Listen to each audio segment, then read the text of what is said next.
வணக்கம் மக்களே. நம்ம இப்போ எங்கேருந்து பேசுகிறோம் அப்படின்னா, மதுரையில் குலமங்கலம் அப்படின்ற இடத்துல ஜோதி டர்னிங் பாயிண்ட் மது போதை மறுவாழ்வு சிகிச்சை மையத்துலேருந்து தான் பேசுகிறோம். அதாவது பார்த்தீங்க அப்படின்னா, அளவுக்கு அதிகமாக குடிச்சிட்டு குடும்ப நடத்த தெரியாமல், அதாவது இந்த சமுதாயத்தில் சரியான ஒரு வாழ்க்கையை வாழாமல், அவங்க வந்து தன்னைத்தானே அழிச்சிக்கிட்டு தன் குடும்பத்தையும் அழிச்சிக்கிட்டு வாழ்கிறாங்க பார்த்தீங்களா, அவங்களுக்கு இந்த வீடியோ ரொம்ப முக்கியமாக பயன்படும். இது நல்லா கவனமாக கேளுங்க. இது வந்து அந்த நபர்கள் இந்த வீடியோ பார்க்குற காட்டிலும் அவங்க குடும்பத்தார், அதாவது ஃபேமிலியில் உள்ள குறிப்பாக வந்து மனைவிமார்கள், இவங்க ரொம்ப பாதிக்கப்பட்டிருப்பாங்க. அவங்களுக்கு இந்த வீடியோ ரொம்ப யூஸ்ஃபுல்லாக இருக்கும். இது போக வந்து அவங்க குடும்பத்தில் தாய் தந்தை இவங்களுக்கு இந்த வீடியோ பார்த்தீங்கன்னா ரொம்ப யூஸ்ஃபுல்லாக இருக்கும். அதாவது இவங்களுக்கு தான் இந்த மாதிரி ட்ரீட்மெண்ட் சென்டர் தேவைப்படுது. அதாவது குடிக்கிற நபர் வந்து அவர் பாட்டுக்கு ஜாலியாக நான் என்ன பண்ணுறேன், எல்லாரும் குடிக்கிற மாதிரி தான் நான் குடிக்கிறேன், நான் என்ன உலகத்தில் இல்லாத நான் தப்பு செஞ்சுட்டேன் அப்படின்ற மாதிரி எண்ணத்தில் தான் செய்கிறது தவறுனே தெரியாமல் அவங்க செஞ்சுக்கிட்டு இருக்காங்க. ஸோ அவங்களுக்கு எப்படி இதை விடுறா, இதை விட்டுட்டா நீ வந்து ஒரு நல்ல வாழ்க்கைக்கு வரலாம் அப்படின்னா எப்படி புரியும்? புரியவே புரியாது. நான் ஒரு தப்பு செய்கிறேன்னு தெரிஞ்சால் தானே அது தப்பையே திருத்த முடியும். அவர் செய்கிறது தப்பே இல்லைன்னு நினச்சி பண்ணிக்கிட்டு இருக்காரு. நான் என்ன குடியாரனா, நான் ரோட்டில் டெய்லி விழுந்து கிடக்கணும், என்னை 4 பேர் சேர்ந்து தூக்கிட்டு வந்து வீட்டில் போடுறாங்களா, இல்லை நான் வந்து குடிச்சு விட்டு டெய்லி சண்டை போட்டுக்கிட்டு இருக்கேனா, போலீஸ் ஸ்டேஷனுக்கு போயிட்டு இருக்கேனா, எதுவும் நான் வந்து வழிப்பறி பண்ணுறேனா, நான் யாரையும் கற்பழிச்சேனா, கொலை பண்ணேனா, இப்படி ஏதாவது வெகட்டவாதம் பண்ணிக்கிட்டே இருப்பாங்க. குடிக்கிற நியாயப்படுத்திக்கிட்டே இருப்பாங்க. இந்த மாதிரி நபர்களுக்கு இந்த ட்ரீட்மெண்ட் அவசியம் தேவை. இப்போ குடிக்கிறது பிரச்சனை இல்லை, நிறையா பேர் உணவுப் பொருள் மாதிரி சாப்பிட தான் செய்கிறாங்க.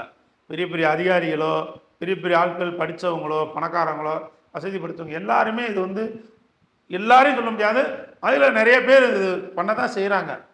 ஸோ வந்து அளவாக குடிச்சிட்டு அவங்களுடைய ஒர்க்கை அவங்க பார்த்துக்கிறாங்க.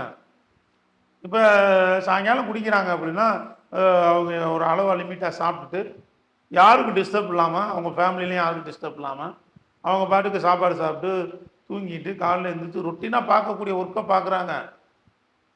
எனக்கு தெரிஞ்சு நிறைய நபர்கள் வந்து நைட்டு ட்ரிங்க்ஸ் பண்ணுறாங்க.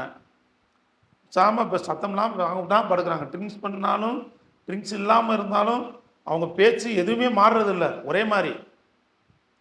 இப்போ உதாரணத்துக்கு சொல்லணும், மனைவியை வாமான்னு கூப்பிட்றான்னு வச்சுக்கோங்களேன், அந்த ட்ரிங்க்ஸ் பண்ணிட்டா வாடின்னு கூப்பிட்றது கிடையாது, அதே வாமா தான். ஸோ அவங்க பேச்சு வழக்கில் இருந்து அவங்க குணாதிசயம் கொண்டு அவங்க கேரக்டர் எல்லாமே ஒரே மாதிரி இருக்கும். தண்ணி அடிச்சிருந்தாலும் சரி, தண்ணி அடிக்காமலாம் சரி. அதே மாதிரி தூங்கிட்டு காலைல எழுந்திரிச்சு போய் பால் வாங்க போவாங்க. இப்படி வீட்டுக்கு தேவையான ரொட்டீன் ஒர்க்கு எதையாவது ஒன்று பண்ணிகிட்டே இருப்பாங்க. அவங்க எத்தனை மணிக்கு டியூட்டிக்கு போகணுமோ அத்தனை மணிக்கு கரெக்டாக போயிடுவாங்க. அங்கேயும் போய் கம்ஃபர்டபுளாக கரெக்டாக யார் யார்கிட்ட என்ன வேலை வாங்கணும், என்ன பண்ணணும், எப்படி வேலை பார்க்கணும், அவங்க ஒர்க் பண்ணுறவங்களா இருந்தால் மேலதிகாரிட்ட எப்படி நடந்துக்கணும், இது எல்லாமே அவங்களுக்கு கரெக்டாக தெரியும், கரெக்டாக பண்ணிகிட்டு இருப்பாங்க. ஆனால் திரும்ப சாயங்காலம் வந்து குடிப்பாங்க.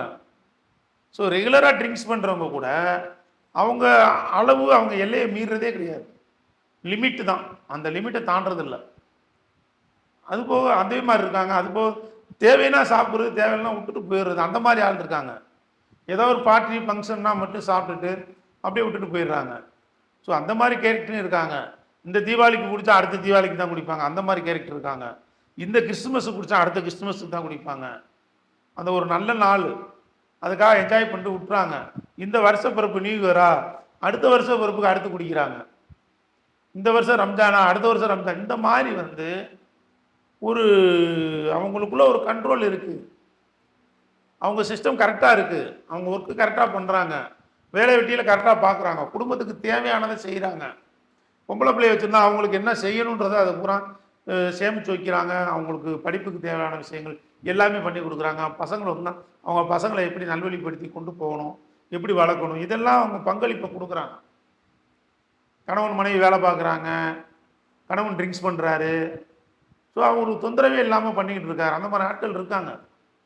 ஸோ இவங்க என்ன நினைக்கிறாங்கன்னா, பொடா குடியாரங்க கூட அவங்க குடிக்கலையா நான் குடிக்கிறேன், ஏன் அவங்க குடித்தா அவங்க ஒன்றும் சொல்ல மாட்டாங்க, சரி அவங்க குடிச்சிட்டு அவங்க குடும்பத்தை நல்லா நடத்துகிறாங்கப்பா, சமுதாயத்தில் யாருக்கு எந்த தொந்தரவு கிடையாது அவரை வச்சுக்கிட்டு அப்படின்னா அந்த விஷயம் புரியாது.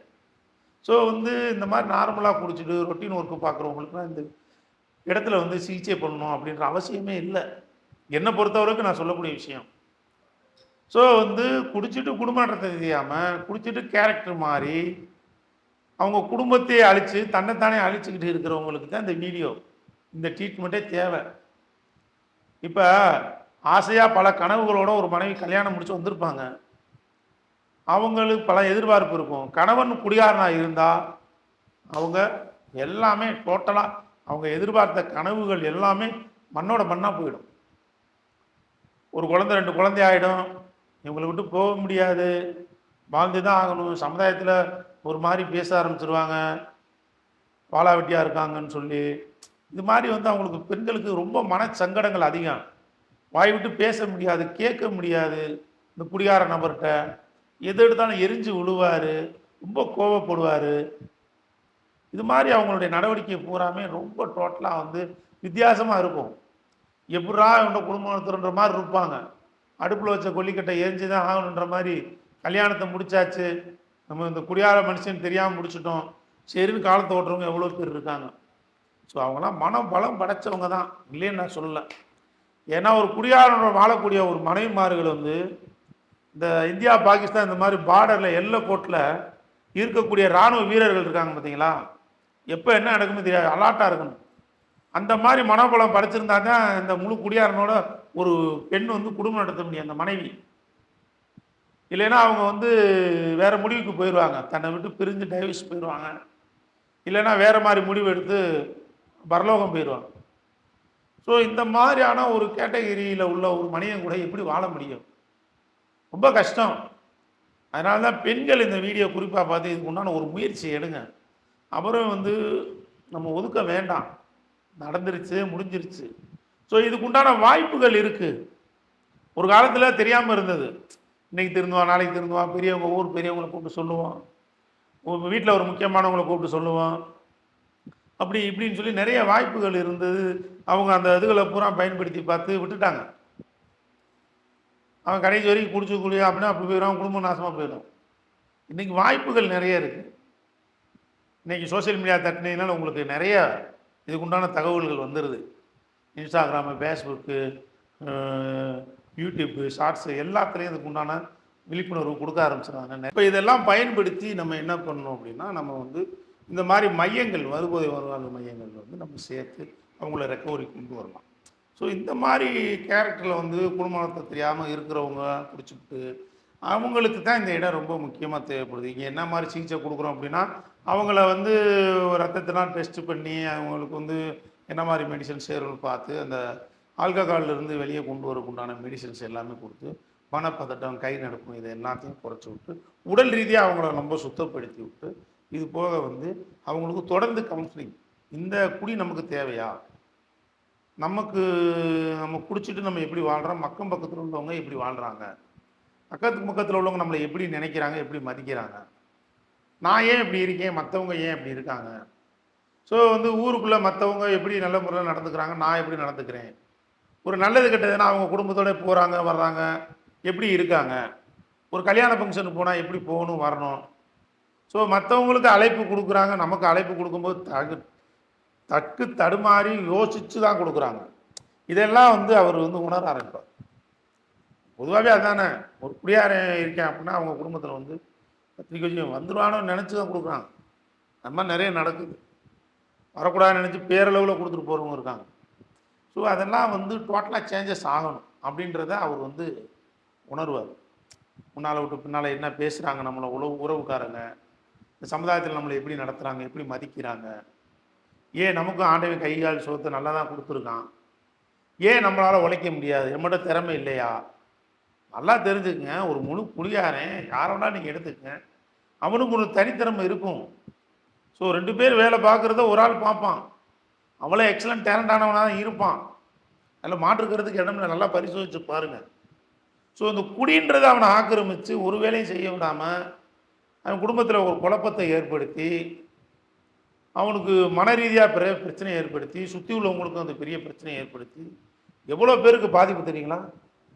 அதாவது பொண்ணு கொடுத்தவங்க, அவங்க குடும்பத்தை சேர்ந்தவங்க, மச்சனே, மதினியா, குழந்தைகள் எல்லாத்துக்கும், அண்ணன், தம்பி, அம்மா, அப்பா, சித்தப்பா, பெரியப்பா, அக்கா, தங்கச்சி எல்லாத்துக்குமே ஒரு பெரிய மன உளைச்சலை கொடுக்கக்கூடியவன் ஒரு வீட்டில் ஒரு குடியாரம் இருந்தால் இவங்க எல்லாத்துக்கும் மன உளைச்சல் கொடுப்பார். அதில் மாற்றுக்கிறது இடம் இல்லை. ஸோ இதெல்லாம் உணர்ந்து பார்க்கக்கூடிய அளவுக்கு அவருக்கு நல்ல கவுன்சிலிங் கொடுக்கும். அந்த கவுன்சிலிங் மூலமா வந்து அவர் நல்லா ஒத்து கவனிப்பார். இப்போ மற்ற கவுன்சிலிங்லாம் அறிவுரை, மற்ற கவுன்சிலிங்லாம் அவங்க ஒன்றும் பெருசாக எடுத்துக்க மாட்டாங்க. மிகப்பெரிய ஆன்மீக ஜாம்பவானை கூப்பிட்டு உட்கார வச்சு நீங்கள் பேசுனா கூட, உலகமே அவருக்கு சலாம் போட்டால் கூட இவர் அந்த அறிவுரையோ அந்த வார்த்தைகளே கேட்க மாட்டார். ஸோ அவருக்கு செட் ஆகாது. அவருக்கு பிடிச்ச மாதிரி, அவருக்கு ஏற்ற மாதிரி, அவர் பாஷையில் நாங்கள் கவுன்சிலிங் கொடுப்போம். அந்த கவுன்சிலிங்கை வந்து அவங்களுக்கு உற்று கவனித்து கேட்பாங்க. அதில் ஒரு 10 விஷயத்தில் 2 விஷயம் ஆள் மனசில் பதியும். இப்படி தொடர்ந்து அவருக்கு கவுன்சிலிங் கொடுத்துட்டே இருக்கும்.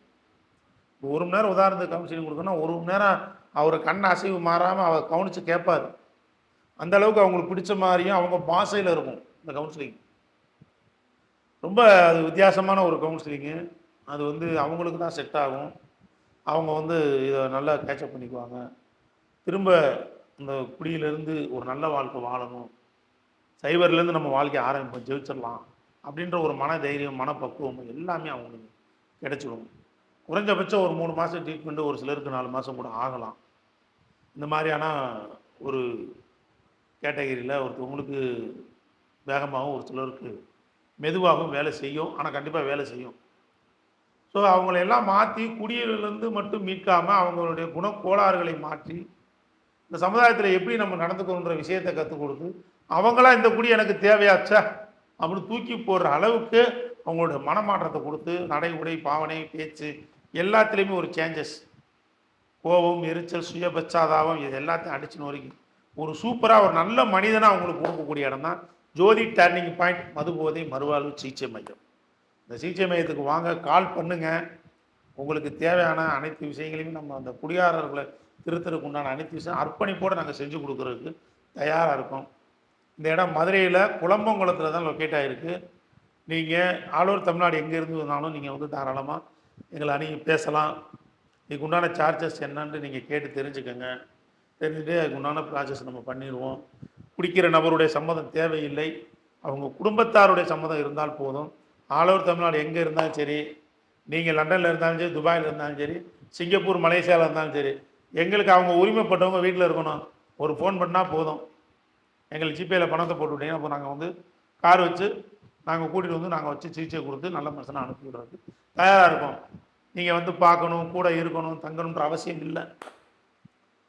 அது பாட்டு ரொட்டீனாக நாங்கள் பண்ணி நீங்கள் 3 மாதத்துக்கு மறந்துடுங்க. அவரை கொண்டு வந்து இங்கே விட்டுட்டு போயிடும், அவ்வளோதான். இன்னும் விடணும் கூட அவசியம் இல்லை. 100க்கு ஒரு 95 பேர் 96 பேர் வரைக்கும் அவங்களாம் வாரண்டியாக வர்றது கிடையாது. ஒரு 1-2 பேர் தான்.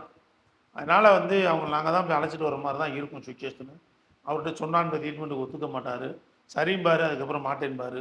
மனம் குரங்கு எவ்வளோ பாஸ்ட்டாக மறந்து ஆகுதோ அதை விட பாஸ்ட்டாக ஒரு மனசு தவிக்கிட்டே இருக்கும்.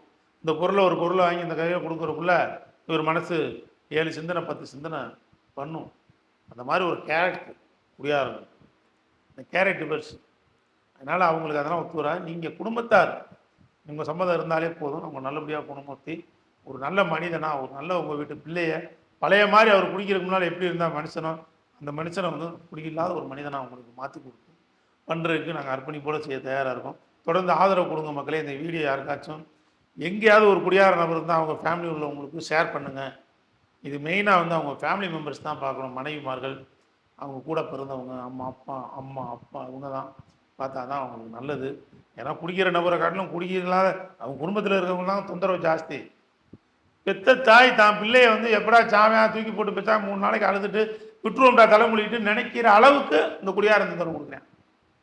கட்டின மனைவி, என் கனவு இல்லை, நான் எங்கடா ஒரு வீட்டு வேலையை பார்த்தா நான் கஞ்சியை குடிச்சிருவேன், என் பிள்ளைகளை வளர்த்துருவேன், இந்த ஆளோட எனக்கு பெரிய எம்சியாக இருக்குது, என்னை வேலைக்கும் போட மாட்டேன், அவனும் வேலைக்கு பார்த்து எனக்கு சம்பாரித்து கொடுக்க மாட்டான் அப்படின்ற ஒரு ஆதங்கத்தில் இருக்கிறவங்க நிறைய பேர் இருக்காங்க. ஸோ இந்த நோயோட தன்மை அப்படி. ஸோ அதுக்காக வந்து குடிக்கிற எல்லாரும் குடியாரர்கள் அல்ல. குடிச்சிட்டு நான் சொன்ன மாதிரி குடும்பத்தை தெரியாத இந்த மாதிரி ஆட்களுக்கு கண்டிப்பாக இந்த இடத்துல வந்து ஒரு வாய்ப்பு நீங்கள் கொடுத்தே ஆகணும். எவ்வளோ வாய்ப்பு கொடுத்து எவ்வளோ பொருளாதாரத்தை இழந்திருப்பீங்க. ஒரு டைம் மன்னிச்சு விட்டுட்டு ஒரே ஒரு டைம் இறக்கப்பட்டு இந்த மாதிரி இடங்களில் வந்து சேர்த்து விட்டு நீங்கள் அவங்களுக்கு உண்டான ஒரு ரிசல்ட்டை பாருங்கள், ஒரு வாய்ப்பு கொடுங்க. கடவுளுடைய ஆசீர்வாதம் அனுகிரகங்கள் இருந்தால் எல்லாம் நல்லபடியாக நடக்கும். தொடர்ந்து ஆதரவு கொடுங்க மக்களே. நன்றி.